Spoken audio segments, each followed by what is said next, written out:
March 15, 2024, 11:47 p.m., Studio 6B, NBC Studios. Frank Russo had been head of security for 27 years. He knew every secret that walked through these doors. Tonight, one of them walked back out. Jimmy Fallon delivered the punchline. Well, at least Leo's friend can't complain about the movie length anymore. The studio audience laughed. Frank's hand moved instinctively to his radio, fingers finding empty air. He'd set it on the security desk 20 minutes ago, when the show seemed like just another Thursday night taping. Now Jimmy's words echoed in the studio like a death sentence, and Frank stood frozen in the wings while 300 people laughed at a joke that could unravel everything. The cameras kept rolling. Jimmy launched into his next bit about celebrity pet names, his practiced smile never wavering. But Frank caught the microsecond glance toward the wings, toward him. The host's eyes held something Frank had seen before, in boardrooms and back alleys where NBC's dirtiest business got handled. Recognition. Frank backed deeper into the shadows, his 62-year-old heart hammering against his ribs. 27 years of crisis management, of making problems disappear before they reached the suits upstairs, and he'd never felt this exposed. The studio lights felt like interrogation lamps. Every camera angle seemed designed to catch him. Tommy Castellano, dead at 23 in a Beverly Hills mansion bathroom, needle still hanging from his arm when Frank arrived with the cleanup crew. Leo's birthday party had been wall-to-wall A-listers and enough cocaine to stock a pharmacy. The kid from Queens who'd landed his first major role thought he could party with the big leagues. Frank had helped carry the body out through the service entrance while the party continued downstairs. The official story: Tommy died alone in his apartment 3 days later. Overdose. Tragic waste of talent. Case closed. Frank's Nokia buzzed in his pocket. A text from his daughter Maria. "Dad, we need to talk. My office. Now." His stomach dropped. Maria ran production for The Tonight Show. She'd been in the booth during the taping, watching every word, every joke, every carefully crafted moment that kept Jimmy's ratings climbing. If she'd caught the reference, if she understood what it meant. Frank pushed through the studio's rear exit, muscle memory guiding him through corridors he could navigate blindfolded. The fluorescent lights hummed overhead, casting everything in harsh white that made the NBC Peacock logos look radioactive. At this hour, 30 Rock felt like a mausoleum for dead television dreams. Maria's office was on the 14th floor. Frank took the service elevator, avoiding the main banks where security cameras tracked every movement. Old habits. He'd learned long ago that the best way to move through the building was like you belonged there, but also like you didn't exist. The elevator climbed past floors of darkened offices, where tomorrow's news would be packaged and delivered to millions of Americans who believed what they saw on their screens. Frank had spent his career ensuring they never saw too much. Tonight, that career felt like it was riding up with him, ready to crash. Maria's office door was cracked open, yellow light spilling into the hallway. Frank knocked twice, their old signal from when she was a kid and he'd work late shifts at the precinct. "Come in, Dad." She sat behind her desk, still in her production headset, laptop open to what looked like show transcripts. Maria had their family's dark eyes and their mother's sharp cheekbones. But right now she looked every inch the network executive who'd clawed her way up from intern to producer in 8 years. "Close the door." Frank obeyed, noting how his daughter's voice carried the same tone he'd used during interrogations. Calm, professional, deadly serious. "Tell me about Tommy Castellano." The name hung between them like a loaded gun. Frank felt his carefully constructed world, the pension that paid for his granddaughter's leukemia treatments, the respect that came with being Frank Russo, the man who fixed things, start to crumble. "I don't know what you're talking about." "Dad." Maria pulled off her headset, set it down with deliberate precision. "I've been producing Jimmy's show for 3 years. I know every joke, every reference, every callback to previous episodes. Tonight's bit about Leo's dead friend, that wasn't in the script, that wasn't in rehearsal. Jimmy went off book, and when Jimmy goes off book during a live taping, it's because someone fed him information." Frank's legs felt weak. He'd killed 2 people to keep Tommy's secret buried. One overdose staged to look accidental, one car crash that the LAPD never investigated too closely, all to protect the network, the stars, the machine that generated billions in revenue. Now his own daughter was staring at him across a desk, and he could see she already knew enough to destroy him. "The question is," Maria continued, "who told him, and what do they want?" Outside the office windows, Manhattan glittered like a circuit board, millions of lights marking lives that would never know how much blood kept their entertainment clean. Frank's throat felt like sandpaper. He moved to the window, buying time, watching the steady pulse of traffic 27 floors below. Yellow cabs threading between buses, delivery trucks making their midnight runs, all of it flowing like blood through the city's arteries. Normal people living normal lives, untouched by the machinery that ground up kids like Tommy Castellano. "You don't understand what you're asking about," he said finally. "Then help me understand." Maria's voice carried an edge that reminded him of her mother during their worst fights, the ones that had ended their marriage when Maria was 12. That same prosecutorial tone that had made him feel like a stranger in his own home. Frank turned back to face his daughter. The office felt smaller than it had moments before, the walls pressing in with their framed photos of Maria shaking hands with celebrities, awards ceremonies, rap parties, 27 years of climbing the network ladder. And now she sat at the center of the very machine he'd killed to protect. "Some things stay buried for a reason," he said. "Not this time." Maria opened her laptop, angled the screen toward him. The show transcript glowed white against black, Jimmy's ad-lib joke highlighted in yellow. "Someone's digging it up, and they're using my show to do it." Frank studied his daughter's face, looking for tells. The way she tucked her hair behind her left ear when she was nervous, a habit since childhood. The micro-pause before she spoke when she was holding something back. Maria was good at her job because she understood people, understood how to read them. But Frank had taught her those skills during bedtime stories about his detective cases, back when he thought police work was about justice instead of covering for whoever had the deepest pockets. "What aren't you telling me?" he asked. Maria hesitated. "There, the hair tuck. Jimmy's assistant found something in his dressing room after the show. An envelope, no postmark, no return address, just a photo and a note." Frank felt the temperature drop 10 degrees. "What kind of photo?" "A Polaroid. Looks like it's from the 90s given the quality." Maria reached into her desk drawer, produced a manila envelope. A party scene. Young guy in the background, dark hair, looks like he's about to be sick. The note said, "Ask Leo about his friend." The room tilted. Frank gripped the edge of Maria's desk, his knuckles going white. A photo from that night. Impossible. He'd collected every camera, every phone, every piece of potential evidence. The party guests had been too wasted to remember details, and the few who might have talked had been convinced that silence served everyone's interests. "Let me see it." "I can't do that, Dad. It's evidence now. NBC Security has it, and they're reviewing all footage from tonight's taping to see who might have planted it." Maria's voice softened. "But if you tell me what really happened with Tommy Castellano, maybe I can help you." Frank almost laughed. Help him. His daughter thought this was some middle management crisis she could solve with the right phone calls and strategic meetings. She had no idea that the last person to ask questions about Tommy Castellano had ended up wrapped around a telephone pole on Mulholland Drive, his brake lines severed with surgical precision. The Nokia in Frank's pocket buzzed again. Another text, this one from an unknown number. The photo was just a preview. "If you want to see the rest, come alone to Studio 6H. You have 10 minutes. Studio 6H. Saturday Night Live's home, dark and empty at this hour. Frank's hands trembled as he slipped the phone back into his pocket. Whoever was pulling these strings knew the building's layout, knew how to move through it unseen. They had access, resources, and most importantly, they had evidence that should have been destroyed decades ago. "Dad?" Maria was watching him, those dark eyes sharp with concern. "You look like you're about to have a heart attack." Maybe that would be easier.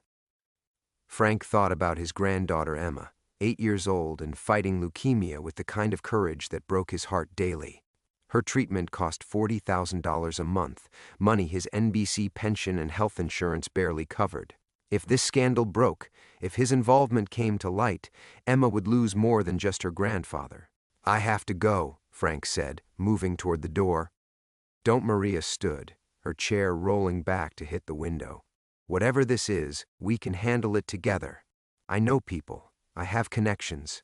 "You have a career," Frank interrupted, "and Emma has a future. Both of those things depend on you staying away from this. He reached for the door handle, then stopped. Outside, the building hummed with its usual late-night energy, security guards making rounds, cleaning crews working their way through offices, technicians preparing for tomorrow's broadcasts, all of it carrying on as if the foundation weren't cracking beneath their feet. "I love you, sweetheart," Frank said without turning around. "Remember that." Frank stepped into the hallway, pulling the door closed on his daughter's protests. The fluorescent lights buzzed overhead like angry wasps, and for a moment he felt dizzy, the weight of 27 years pressing down on his shoulders like a concrete shroud. His Nokia felt hot against his palm. 8 minutes now to reach Studio 6H. The service corridors were his domain, pathways he'd memorized during countless late-night emergencies. But as he moved through them now, each turn felt like walking deeper into a trap. Someone had been watching, planning, waiting for the right moment to resurrect Tommy Castellano's ghost. The question wasn't why. Frank knew there were only 2 reasons to dig up the dead: money or revenge.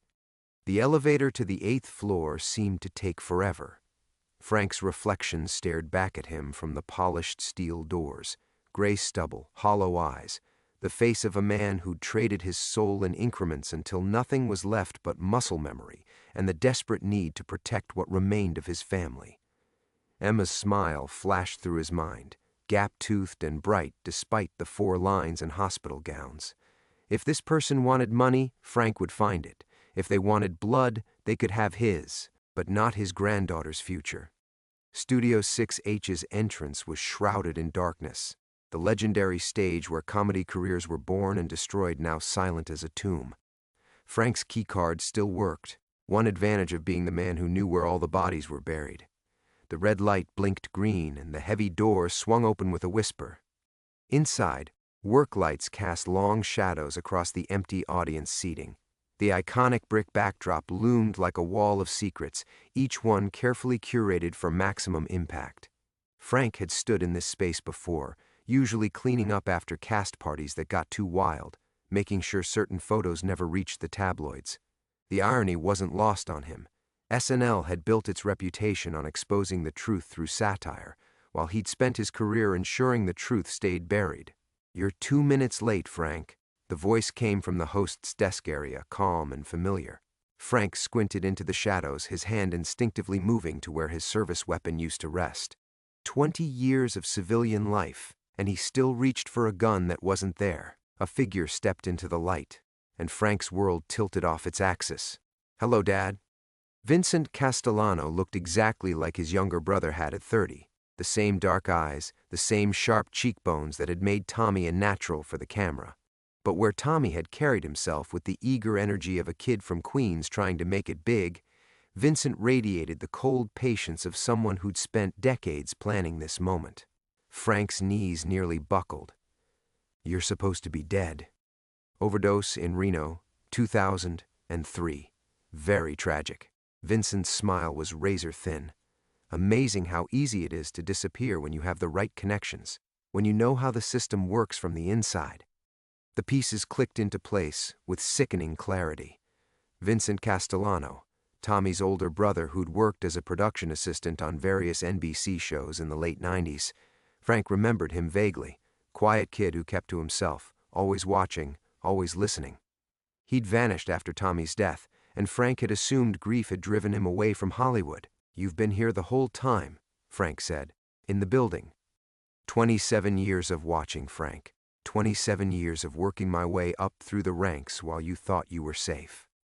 Vincent moved closer, his footsteps echoing in the empty studio. "Did you really think I'd let you get away with murdering my little brother? Tommy overdosed. I didn't." "Bullshit." Vincent's voice cracked like a whip. "Tommy called me that night, scared out of his mind. Said he'd found something at Leo's party, something that could bring down half of Hollywood. Photos, videos, documents. He was going to the police the next morning." Frank's mouth went dry. Tommy had been more than just a party casualty. He'd been a threat, a naive kid who'd stumbled onto something bigger than himself and didn't understand the rules of the game. Frank had received the call at 3 a.m., contain the situation, protect the network's interests, make sure nothing disrupted the carefully maintained ecosystem of money and silence. He was going to destroy innocent people, Frank said weakly. Innocent? Vincent laughed, the sound bouncing off the empty seats like broken glass. You killed a 23-year-old kid because he threatened to expose the truth. And then you killed Detective Morrison when he started asking questions. And Sarah Chen when she got too close to the real story. Each name hit Frank like a physical blow. He'd told himself they were necessary sacrifices, casualties in a war to protect something larger than himself. But standing here now, facing Tommy's brother in the empty studio where truth was supposed to be sacred, those justifications crumbled like dust. "What do you want?" Frank whispered. Vincent smiled, and for a terrifying moment he looked exactly like Tommy had in those final seconds before the needle found his vein. "I want what my brother died for, Frank. I want everything." Frank's mind reeled, trying to process the impossibility of Vincent standing before him. The studio's work lights cast harsh shadows across Vincent's face, emphasizing the resemblance to Tommy that made Frank's chest tighten with something between guilt and terror. "Everything," Frank's voice cracked. "Vincent, whatever Tommy thought he found." "Don't." Vincent held up a hand, the gesture sharp enough to cut through Frank's desperate attempt at explanation. "Don't you dare try to minimize what my brother discovered. I've spent 27 years putting together the pieces he died for." Frank backed toward the audience seating, his legs unsteady. The empty chairs stretched out behind him like silent witnesses to confessions never made. "Look, we can work something out. Whatever you need, money, a settlement." "You think this is about money?" Vincent's laugh was hollow, echoing off the studio walls. "Frank, you killed 3 people to protect a secret that was never yours to keep. Tommy found evidence of something that goes back decades, something that makes your little cover-up look like a parking ticket." The Nokia in Frank's pocket buzzed insistently. Maria, probably, wondering where he'd gone, maybe already calling building security to track his keycard access. Frank ignored it, his attention fixed on Vincent's face, searching for any trace of the nervous production assistant he remembered from the late 90s. "I've been watching you, Frank. Watching your daughter climb the ranks. Watching you bounce your granddaughter on your knee at company picnics." Vincent's smile turned predatory. "Sweet little Emma. How's her treatment going?" Ice flooded Frank's veins. "Leave my family out of this. The way you left mine out of it when you murdered Tommy." Vincent stepped closer, and Frank could see the decades of rage burning behind his eyes. "Here's what's going to happen. You're going to help me retrieve what Tommy hid, and then you're going to help me expose everyone who's been covering it up." Frank's phone buzzed again, the vibration urgent against his ribs. This time he pulled it out, glancing at the screen. Not Maria. "A message from building security, Mr. Russo. Please report to the main security office immediately. We have a situation requiring your attention." Vincent noticed Frank's distraction. "They're looking for you already." Amazing how quickly the rats start scrambling when someone shines a light into their nest. "What did Tommy find?" Frank asked, his voice barely above a whisper. He needed to understand what he was really facing, what Vincent had spent almost 3 decades preparing for. Documents, photos, video recordings. Vincent began counting on his fingers like he was reciting a grocery list, evidence of a network that's been covering up crimes, protecting predators, silencing victims. Tommy stumbled onto it during Leo's party, thought he could be a hero. Naive kid didn't realize that heroes in this business end up dead. The studio felt like it was shrinking around them.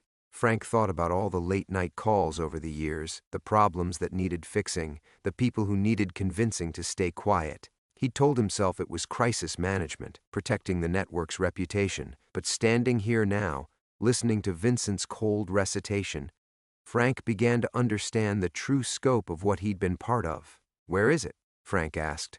"Whatever Tommy hid, where is it now?" "That's where you come in."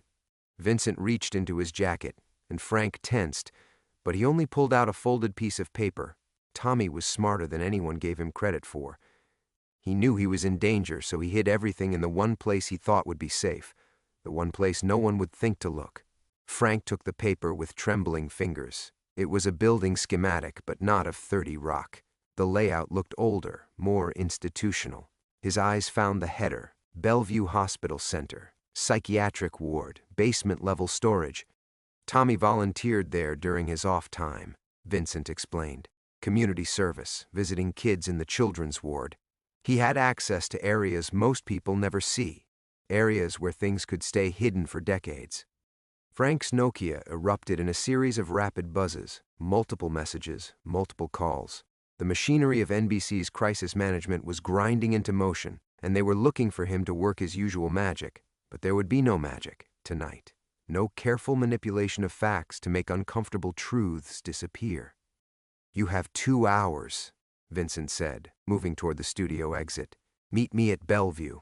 Service entrance, basement level. Come alone, and come ready to finally tell the truth about what really happened to my brother." Vincent paused at the doorway, his silhouette framed against the corridor's harsh fluorescent light. "And Frank, if you're thinking about running or calling for backup, remember that I've had 27 years to plan for every possible move you might make, including the ones that would hurt your family." Then he was gone, leaving Frank alone in the empty studio with his buzzing phone and the weight of decades finally crashing down around him. Frank's hands shook as he stared at the hospital schematic, the paper crackling between his fingers like old bones. The studio's work lights hummed overhead, their harsh glare making the blueprint's lines blur and swim. Bellevue Hospital.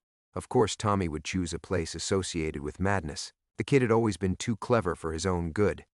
The Nokia's buzzing grew more insistent, a digital heartbeat counting down to his destruction. Frank finally answered, his voice hoarse. "Russo here." "Frank, thank God." It was Patterson from security, panic bleeding through his professional calm. "We need you in the main office right now. Someone's been accessing restricted files in the archive system.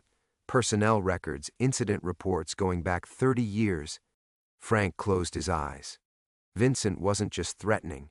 He was already inside NBC's digital fortress, pulling threads that would unravel everything. What kind of personnel records? Security department files, internal investigation reports. And Frank Patterson's voice dropped to a whisper. They accessed Tommy Castellano's file. The whole thing. Medical examiner reports, witness statements, everything we sealed. The phone slipped from Frank's grip, clattering onto the studio floor. 27 years of careful document management, of ensuring certain files stayed buried in systems that required multiple clearances to access. Vincent hadn't just been watching. He'd been learning, mapping NBC's digital infrastructure like a burglar studying a bank vault. Frank retrieved the phone, his knees protesting as he bent. At 62, he felt ancient, every year of carrying secrets adding weight to his bones. "Patterson, I need you to lock down the archive system. Complete shutdown. Nobody accesses anything without my direct authorization. Already tried. Whoever's doing this, they've got administrative privileges. Frank, this is way above my clearance level. This is someone with serious access." Of course Vincent had access. 27 years of working his way up through the ranks, earning trust, collecting passwords and security protocols. Frank thought about all the times over the years when he'd felt eyes on him in the corridors, dismissed it as paranoia. But Vincent had been there, watching, waiting, learning his patterns. "I'll be there in 20 minutes, Frank lied, ending the call. He couldn't go to security, couldn't risk them discovering his connection to the files Vincent was accessing. Every incident report, every carefully worded explanation of why certain investigations had been closed without resolution, it all led back to Frank's careful orchestration of silence. The schematic crinkled as he folded it, slipping it into his jacket pocket. Bellevue Hospital, 2 hours. But first, he needed to understand exactly what Vincent had uncovered, what evidence Tommy had hidden in those basement storage rooms. The kid had been an idealist, someone who believed the truth mattered more than the careful balance of power that kept Hollywood's machine running smoothly. Frank remembered Tommy's face that night at Leo's party, young, eager, convinced he could change the world. The boy had pulled Frank aside around midnight, his eyes bright with whatever cocktail of alcohol and ambition was fueling his courage. "Mr. Russo, I need to talk to someone I can trust." Tommy's voice had been slurred but determined. "I found something. Photos, documents. People are going to pay for what they've done. Frank had listened with growing horror as Tommy outlined his plan to expose what he'd discovered. Names that couldn't be touched, crimes that were too old and too connected to prosecute without bringing down half the industry. Tommy didn't understand that some secrets served as load-bearing walls. Remove them, and everything collapsed. "Let me handle this, son," Frank had said, his hand gentle on Tommy's shoulder.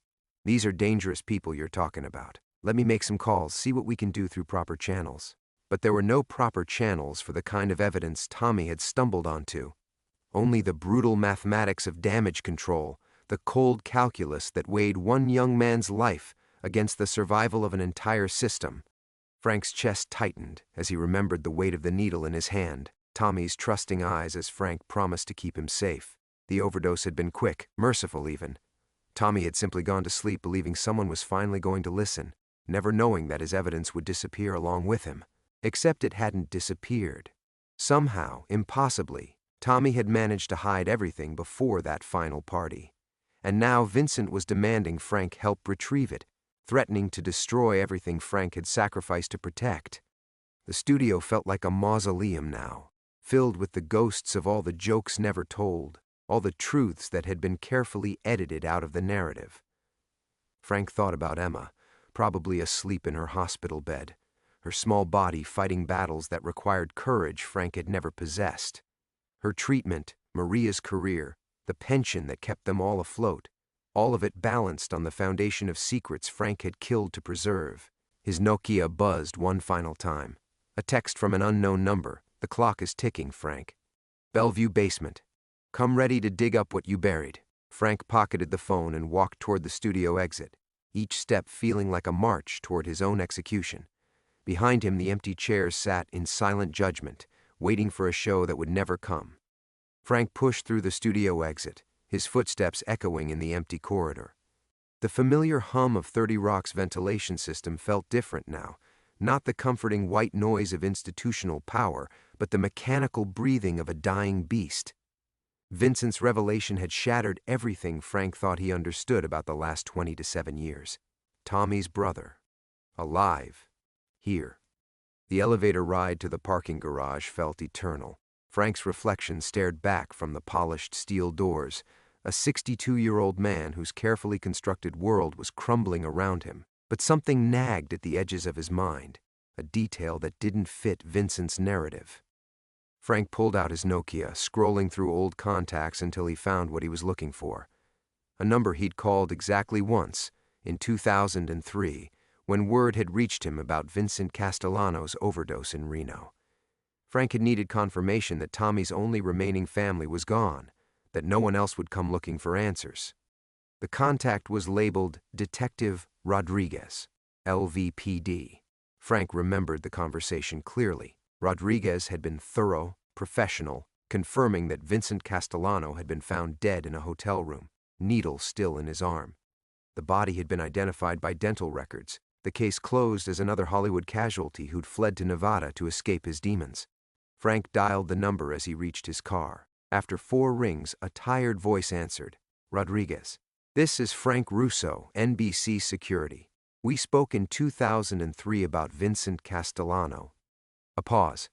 "Jesus, that's a name I haven't heard in years." "Yeah, I remember. Kid brother of that actor who died at the DiCaprio party. Why are you calling about this now?" Frank's heart hammered against his ribs. "I need you to walk me through the identification process again. You said dental records confirmed it was Vincent?" "That's right. Body was pretty deteriorated by the time housekeeping found him.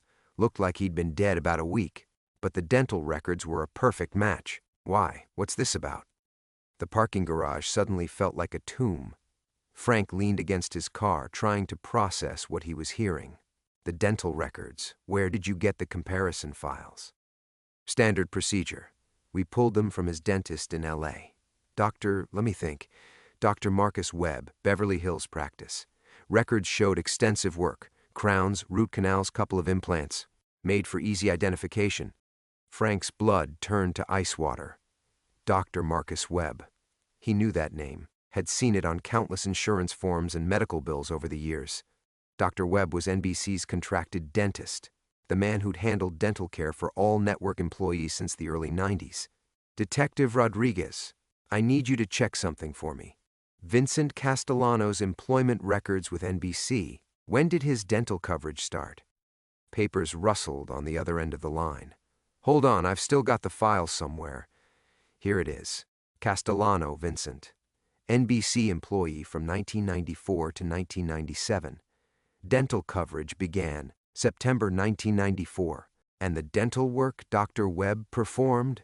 According to the records, most of it was done in 1996 and early 1997. Kid had terrible teeth, apparently. Webb did about 15 grand worth of work on him." Frank closed his eyes, the final piece clicking into place. Vincent had been planning this since 1996, having extensive dental work done to create records that could later be used to fake his own death. He'd needed a corpse, someone with similar build and age, and he'd needed dental records that would match. "Detective, the body you found in Reno, did you ever run DNA?" "Wasn't necessary. Dental records were conclusive, and the family never requested additional testing.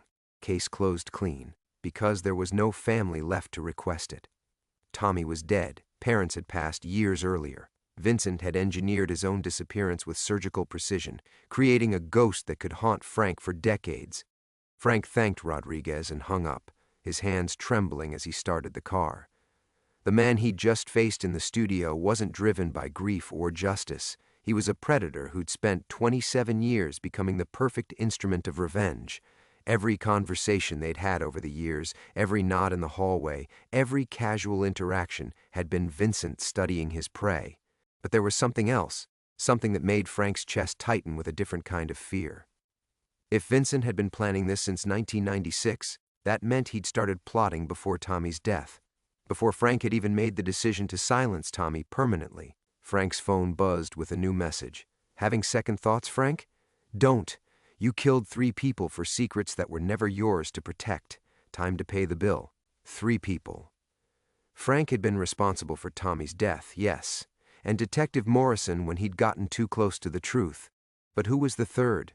Sarah Chen had died in a car accident, tragic, but unrelated to any of Frank's activities, unless Vincent knew something Frank had forgotten. Or worse, unless Vincent had been manipulating events for far longer than Frank realized. The drive to Bellevue stretched ahead like a journey into hell, and Frank finally understood that he wasn't racing to recover Tommy's hidden evidence. He was walking into a trap 27 years in the making. Frank pulled over 3 blocks from Bellevue, his hands gripping the steering wheel until his knuckles went white. The hospital's imposing facade loomed in the distance, lit by sodium streetlights that cast everything in sickly yellow shadows. He couldn't go in there blind, not when Vincent had spent nearly 3 decades orchestrating this moment. 3 people. The phrase echoed in Frank's mind like a death knell. Tommy, Morrison, and someone else. Someone Frank had forgotten, or someone whose death he'd never connected to his own actions. The weight of that unknown victim pressed against his chest, making each breath feel labored. His Nokia buzzed. Maria's name on the display. "Dad, where are you?" "Security's been calling me, saying there's some kind of emergency. They're looking for you everywhere." Frank closed his eyes, hearing the worry in his daughter's voice. 27 years ago, when he'd made the choice to silence Tommy, Maria had been 23 and fresh out of college. Now she was a successful producer with a sick daughter and a career built on the foundation of Frank's dark choices. Everything she'd achieved, everything Emma needed, all of it balanced on secrets that were about to be dragged into the light. "I'm handling it, sweetheart. Stay away from the office tonight. Take Emma home from the hospital and keep her close." "Dad, you're scaring me. What's going on?" How could he explain that her entire life was built on blood money? That every promotion, every opportunity, every medical bill they'd been able to pay had been purchased with Tommy Castellano's life? "Just trust me. I love you." He ended the call before she could respond. Frank stared at the hospital schematic again, memorizing the basement layout. Vincent had chosen the location perfectly, institutional, maze-like, the kind of place where screams would be muffled by concrete and decades of human suffering. But Frank knew something Vincent didn't. He'd been in Bellevue's basement before, back in 1999, when NBC had needed to retrieve equipment from a documentary crew that had gotten too close to sensitive information about patient care scandals. The third victim. The realization hit Frank like a physical blow. Sarah Chen hadn't died in a random car accident. She'd been the documentary producer, the one who'd been asking questions about suspicious deaths in the entertainment industry. Frank remembered the phone call now, the calm voice giving him Sarah's home address, her schedule, the exact time she'd be driving home from her late-night editing session. He told himself he was just providing information for network security. But he'd known, somewhere deep in his conscience, that Sarah Chen would never make it home that night. The brake lines cut with surgical precision, the crash staged to look like driver fatigue. Another inconvenient truth silenced.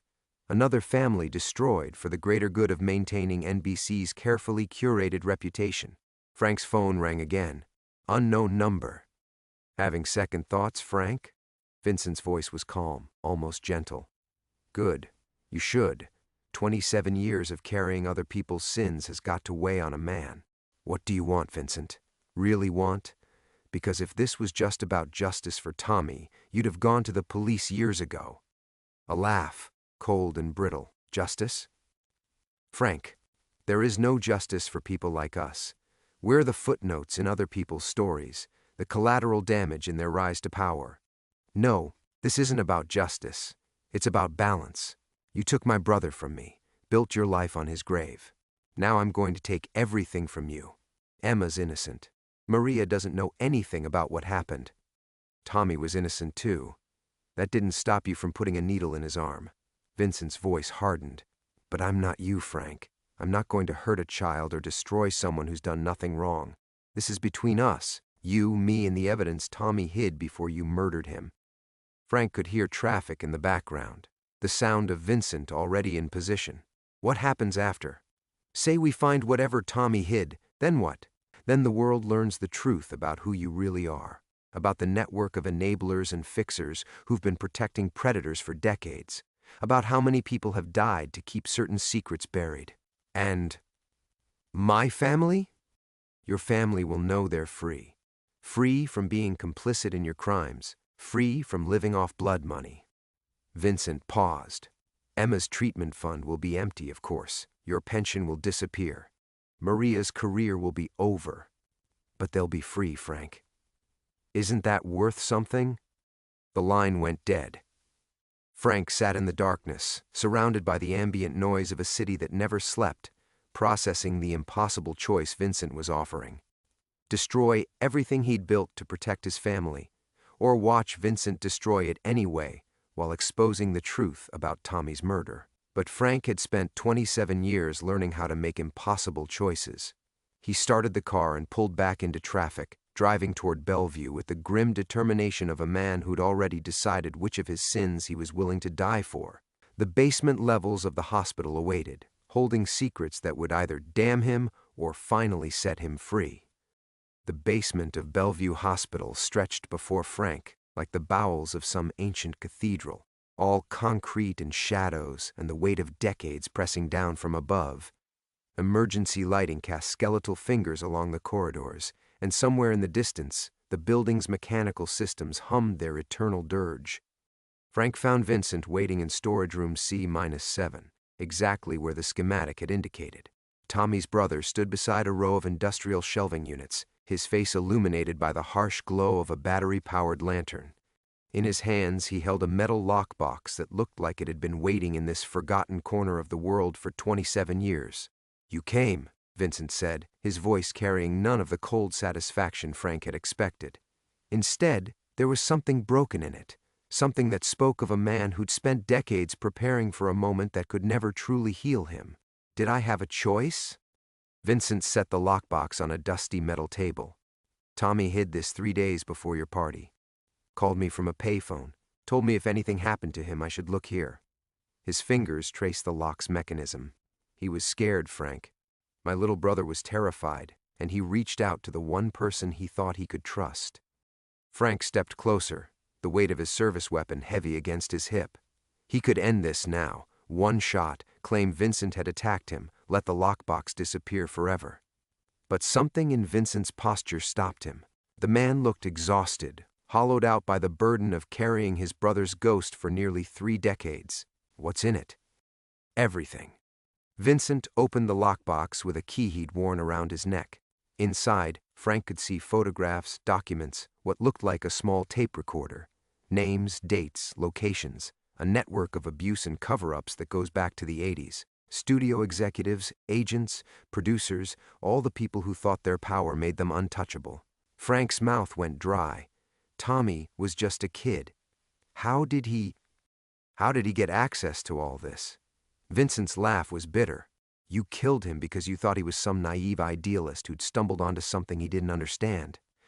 But Tommy wasn't naive, Frank. He was smart. Smarter than any of you gave him credit for. Vincent lifted a photograph from the box, a black and white image that made Frank's stomach lurch. 2 men and a young boy, faces Frank recognized from billboards and movie posters. The boy couldn't have been more than 12. Tommy wasn't investigating the network, Vincent continued. He was part of it, a victim.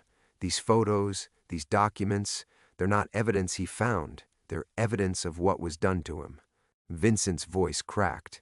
My brother was documenting his own abuse, Frank, building a case not for justice, but for survival. He was going to expose them all because he knew it was the only way to protect other kids. The truth hit Frank like a physical blow.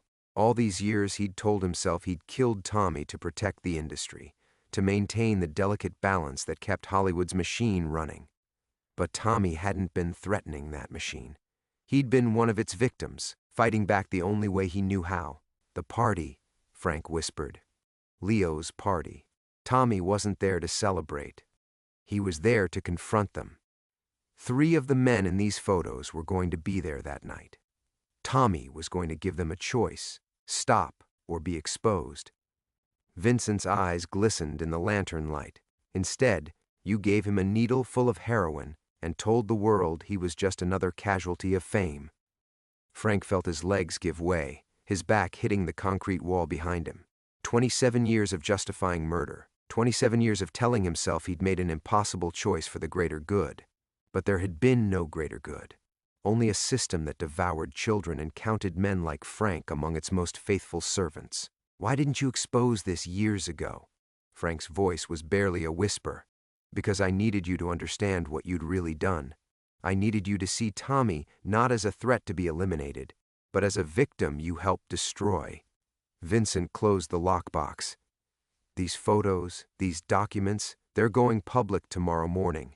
Every major news outlet, every social media platform. The people who hurt my brother are old men now, some of them dead. But their legacy will finally die with them. Frank thought of Maria, of Emma fighting for her life in a hospital bed floors above them. His family, built on the foundation of a child's silent screams. What about my granddaughter?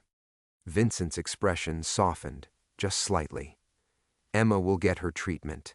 I've made arrangements. An anonymous donor will cover her medical expenses. Your family doesn't have to suffer for your sins, Frank, but you do. The sound of footsteps echoed in the corridor outside. Vincent smiled sadly as police officers appeared in the doorway, their weapons drawn but not yet raised. Frank realized that Vincent had orchestrated even this, the timing, the location, the witnesses who would ensure everything was handled properly. Vincent Castellano, NYPD, Vincent said, producing a badge Frank hadn't known existed. Detective Frank Russo, you're under arrest for the murder of Tommy Castellano. The handcuffs clicked shut around Frank's wrists with a sound like coffin nails being driven home. Strange how something so small could carry such finality, such weight.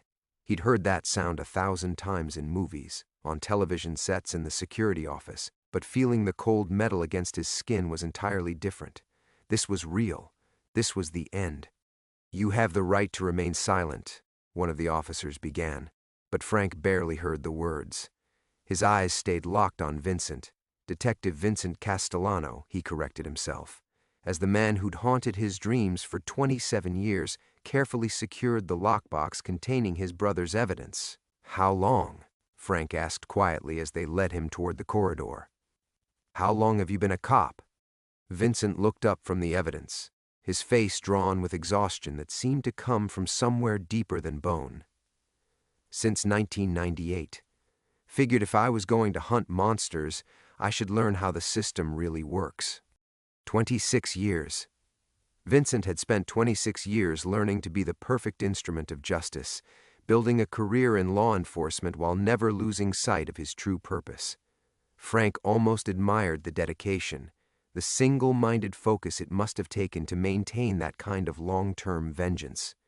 As they walked through the basement corridors, Frank found himself thinking about time, how it moved differently in places like this, hospitals, prisons, the spaces where life and death negotiated their eternal boundaries. 27 years ago, he'd been a different man.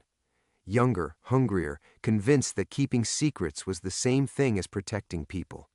Now he was 62 and tired, and the weight of those secrets had carved hollows in his chest where his soul used to live. The elevator ride to the main floor passed in silence. Frank watched the numbers climb, B3, B2, B1G, each floor bringing him closer to a world that would soon know exactly what he was. Through the hospital's main lobby, past late-night visitors and exhausted medical staff who glanced at the handcuffs with the practiced disinterest of people who'd seen worse. Outside, the city hummed its restless midnight symphony. Police cars lined the street, their red and blue lights painting the hospital's facade in colors that reminded Frank of old movie posters. Dramatic, cinematic, the kind of ending that would make a good story someday, when enough time had passed for the pain to calcify into narrative. "My daughter," Frank said as they reached the police car. "Someone needs to call Maria. She'll be worried." Vincent nodded to one of the uniforms. "She'll be contacted, handled properly." He paused, studying Frank's face in the swirling lights. "She's a good producer, your Maria. Tommy would have liked her work." The comment hit Frank harder than any accusation could have. The idea that Tommy might have lived to see Maria's career, might have worked with her on projects that brought joy instead of covering up pain, it was almost unbearable. They put Frank in the back seat of the patrol car, and through the window he could see Vincent talking quietly with the other detectives. The lockbox sat on the hood of another vehicle, surrounded by evidence technicians who were already beginning to catalog its contents. Tomorrow, those photographs would be front-page news. The names, the dates, the carefully documented history of abuse that Tommy had died trying to expose, all of it would finally see daylight. Frank leaned back against the seat and closed his eyes. For the first time in 27 years, he felt something that might have been peace. Not happiness, he was too far gone for that. But peace. The terrible peace that comes when you finally stop running from the truth of what you are. His phone, still in his jacket pocket, buzzed with a text message. "Maria, Dad, please call me. I love you." Frank smiled, though tears were running down his cheeks. His daughter would survive this. Emma would get her treatment, would grow up healthy and strong, would never know that her grandfather's pension had been paid for with blood money. Vincent had promised that much, and somehow Frank believed him. After everything, Vincent Castellano had proven himself to be exactly what Tommy must have been, someone who understood the difference between justice and revenge. The patrol car pulled away from Bellevue, carrying Frank toward central booking, toward lawyers and trials, and the systematic dismantling of everything he'd built. But as the hospital disappeared in the rear window, Frank found himself thinking about Tommy. Not the threat Tommy had represented, not the problem he'd needed to solve, but the young man who'd been brave enough to document his own suffering in hopes of protecting others. "I'm sorry," Frank whispered to the empty car, to the ghost he'd been carrying all these years. "I'm so goddamn sorry, kid." The city lights blurred past the window, and Frank finally stopped fighting the weight of his sins. Some stories, he realized, don't end with redemption. Sometimes they just end with truth, and sometimes that's enough.